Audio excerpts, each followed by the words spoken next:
Welcome to Bad Teacher Tales, real talk, stories, and advice for teachers and those who love them. Each episode, Skara and Sly bring you the good, the bad, and the what the hell of daily teacher life. If we make you laugh, gasp, or question your career choices, hit like, share, and subscribe. Have a story to share? Link is in the notes. Drop it like a late assignment. All educational contributors are welcome, even our heroic custodians. You see everything and know the real dirt, so don't be shy. Send it in.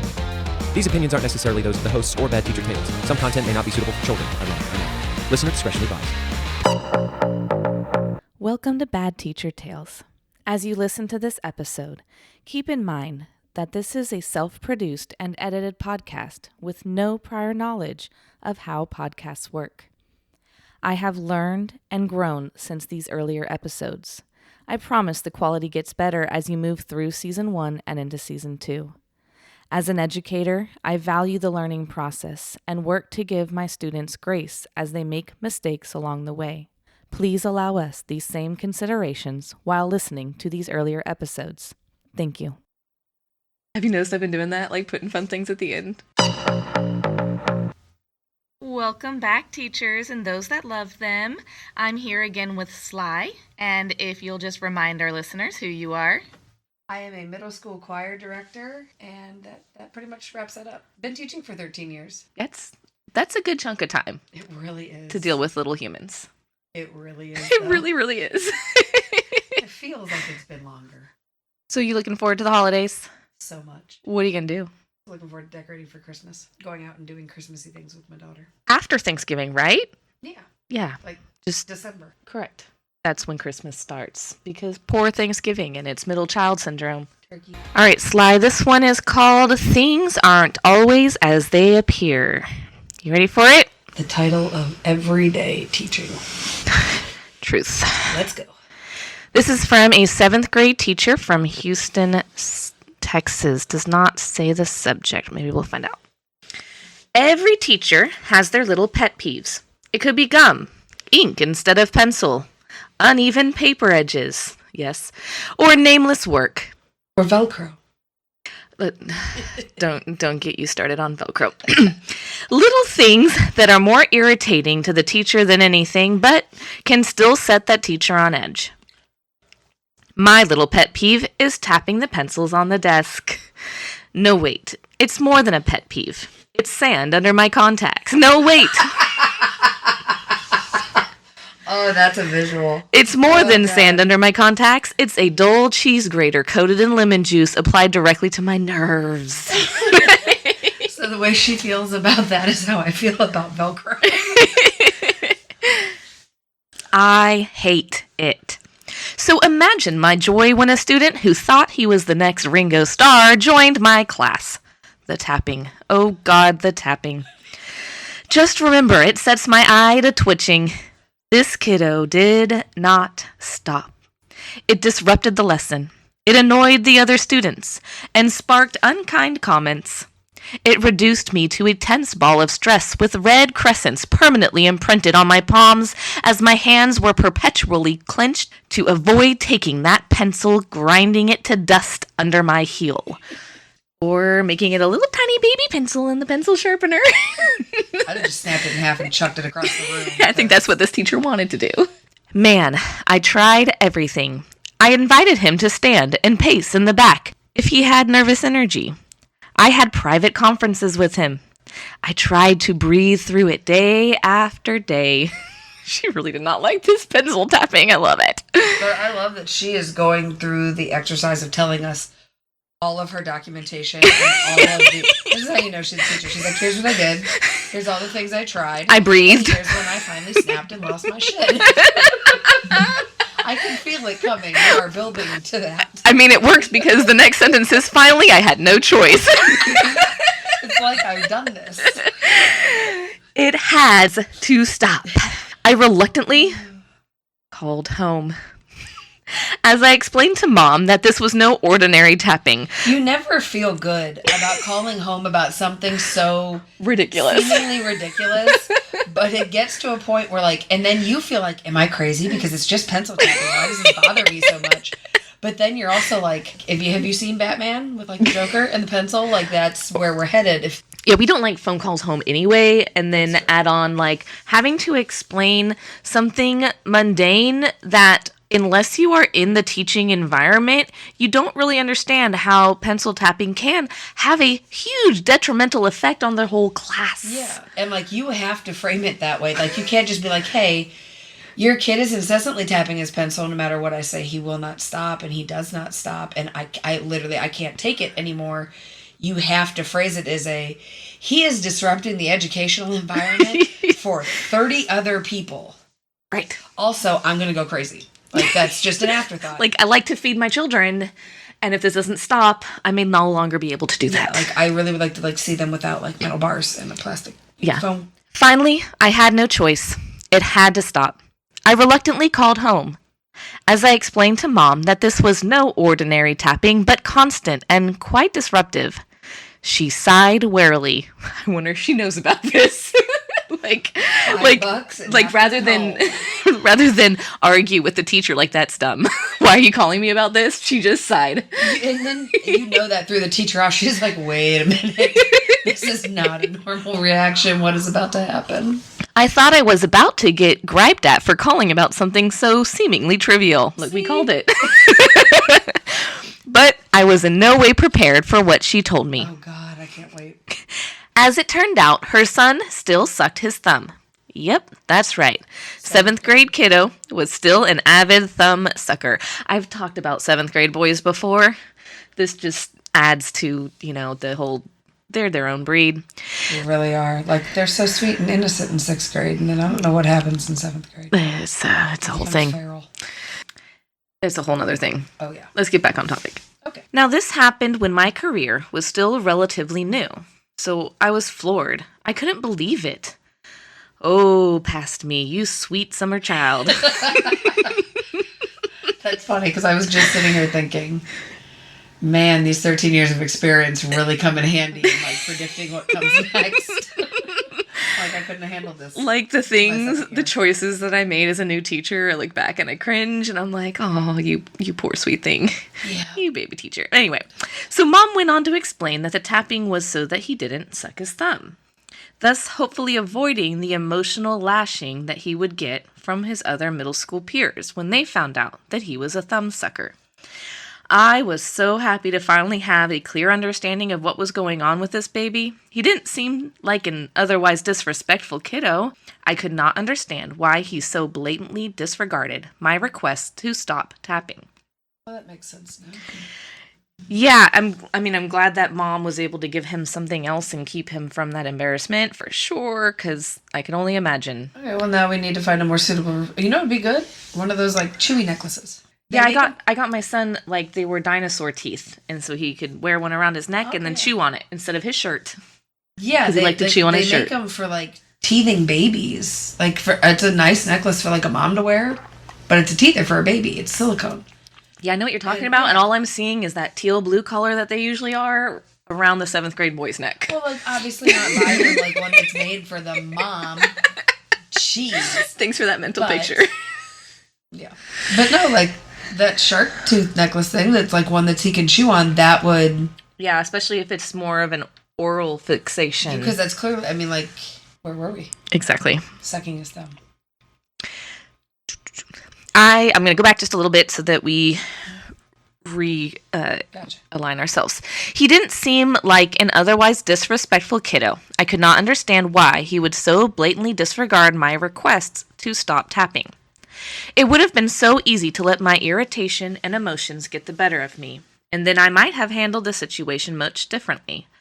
As it ended up, a quick trip to the dollar store, a baggie of silent fidgets and stress balls, and a private, understanding conversation later, peace finally reigned in my classroom. Yay, teacher!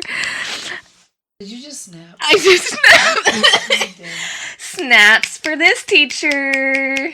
Where's that from? My elementary teacher almost came out and I almost did a silent cheer. They can't see you. I know they can't. Things, especially student behavior, are not always what they seem. It's so easy to take poor behavior at face value, make the basest of assumptions, and go straight to negative. Teachers who do that extra legwork and get to know their students as people with their own issues, personalities, and struggles will often find reasons behind behaviors, good and bad, that go way deeper than simply disrespectful noncompliance. And it is so worth it. Love it. That's awesome. Yeah, I mean, you have to. There's always a reason. It may not be like thumb sucking or something dramatic. Sometimes the reason is just to piss you off. Like that is real, but that's a reason. But they only continue that if you let them piss you off. Yeah, that's valid. Have you ever had a situation where a student, like, there's something behind the facade of the kid I've got one kid in mind. He was like the cool kid at school, the tough exterior, like he wasn't rude and verbally a bully or anything like that, right? But he was definitely like one of those like popular kids with that tough exterior. And I taught 1 year of teen leadership. And so one of the things, it was a thing. It was an interesting experience. But anyway, so I had them journal almost every single day. And of course I'd give them like some sort of prompt or whatever. And it was supposed to be therapeutic journaling, not meant to be shared, right? But with the understanding that they knew that I would be reading their work, I did give them the option to write at the beginning of any of the days, please don't read, so that they could free write. And I knew not to read that because they wanted to stay private, but they want to be able to say something.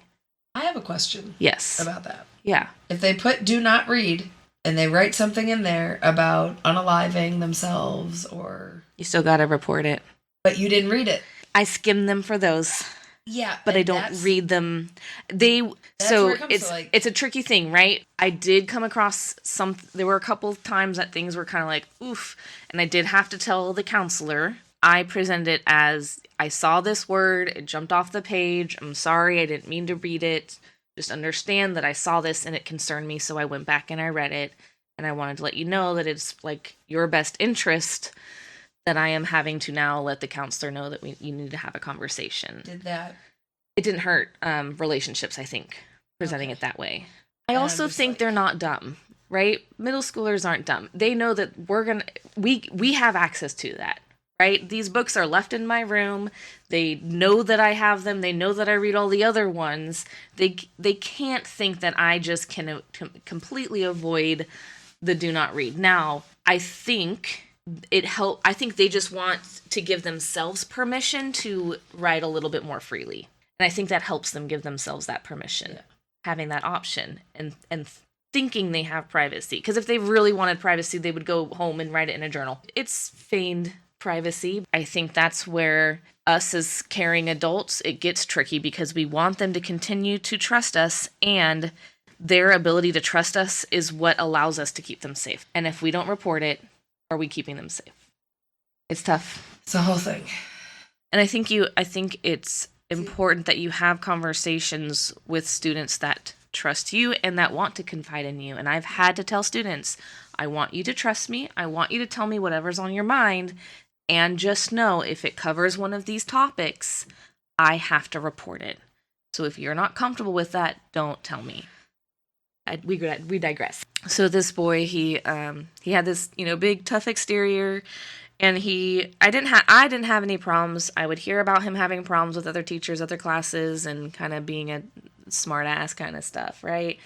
But I didn't really see any of that, and I would read his notebook, and he just had a lot on his plate and a lot at home that he was dealing with, and nothing that was like major and like report worthy, right?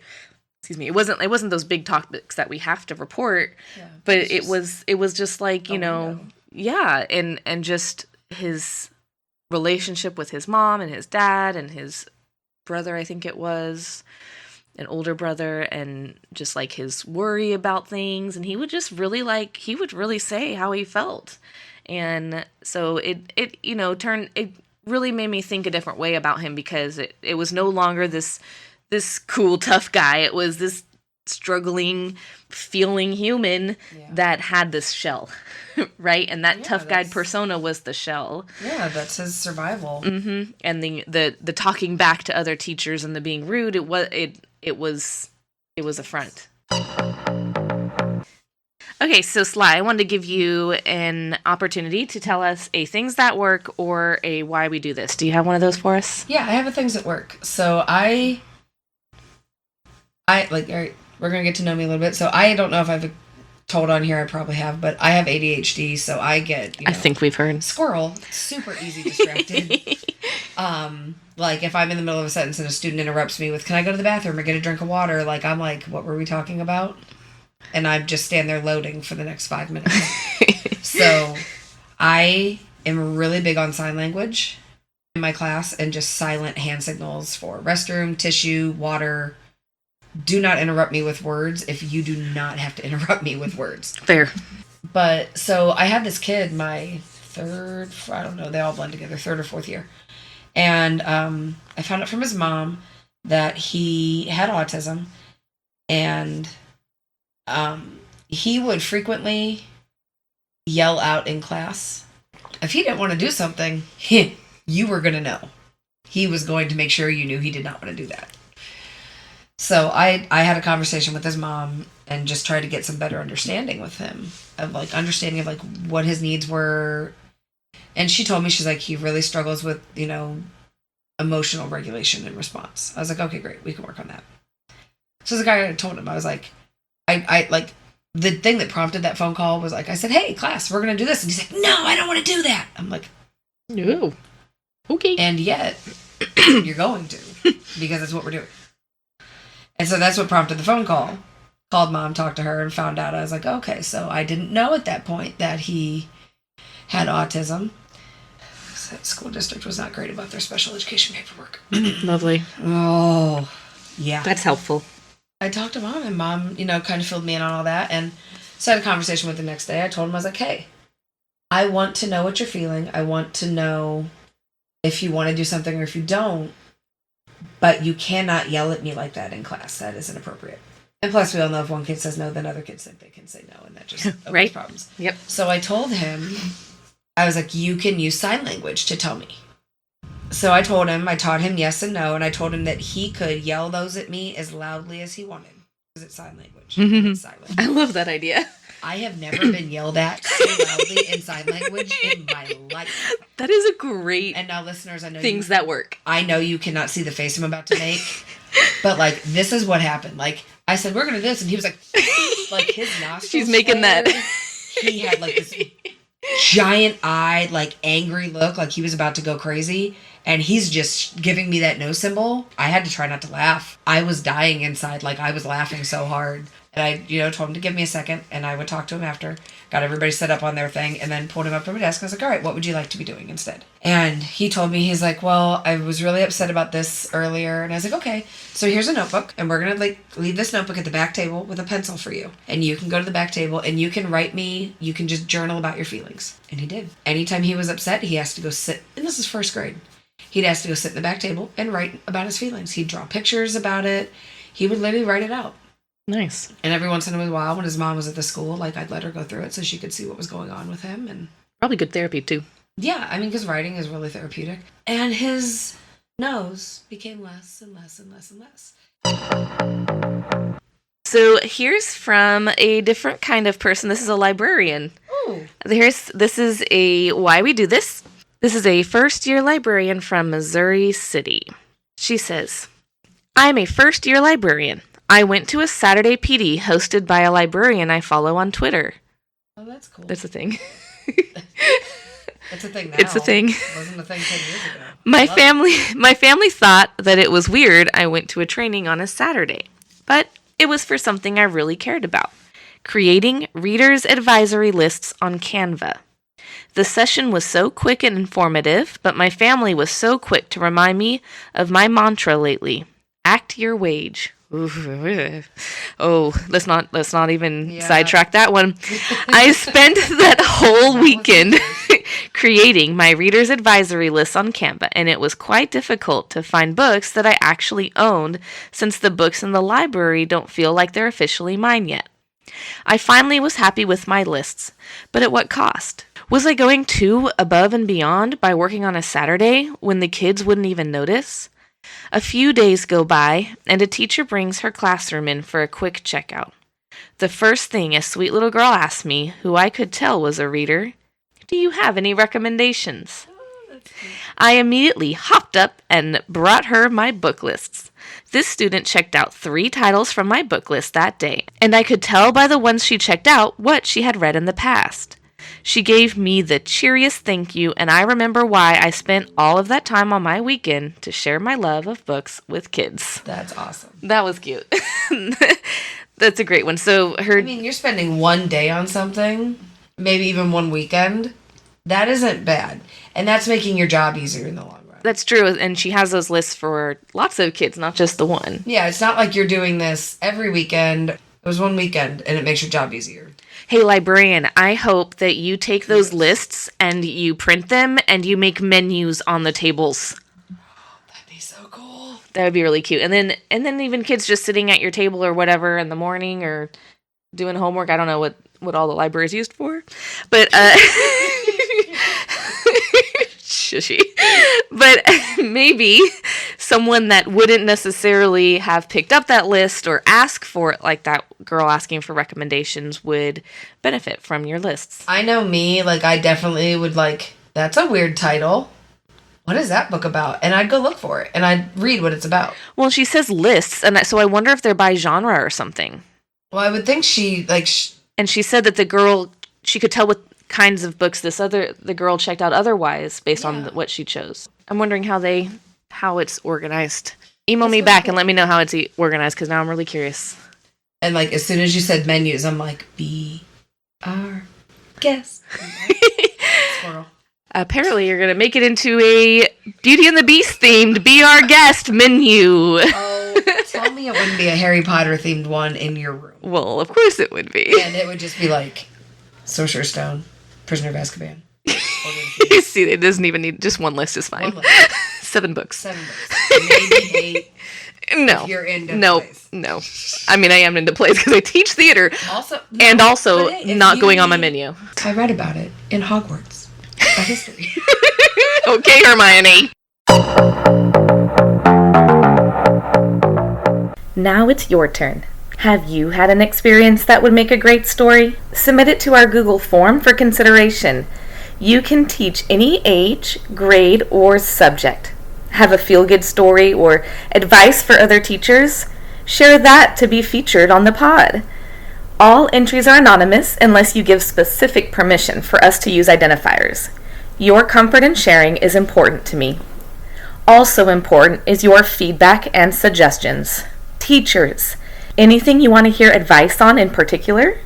Non-teachers, anything you want to know more about in the teaching profession? Use the suggestion link in the show notes.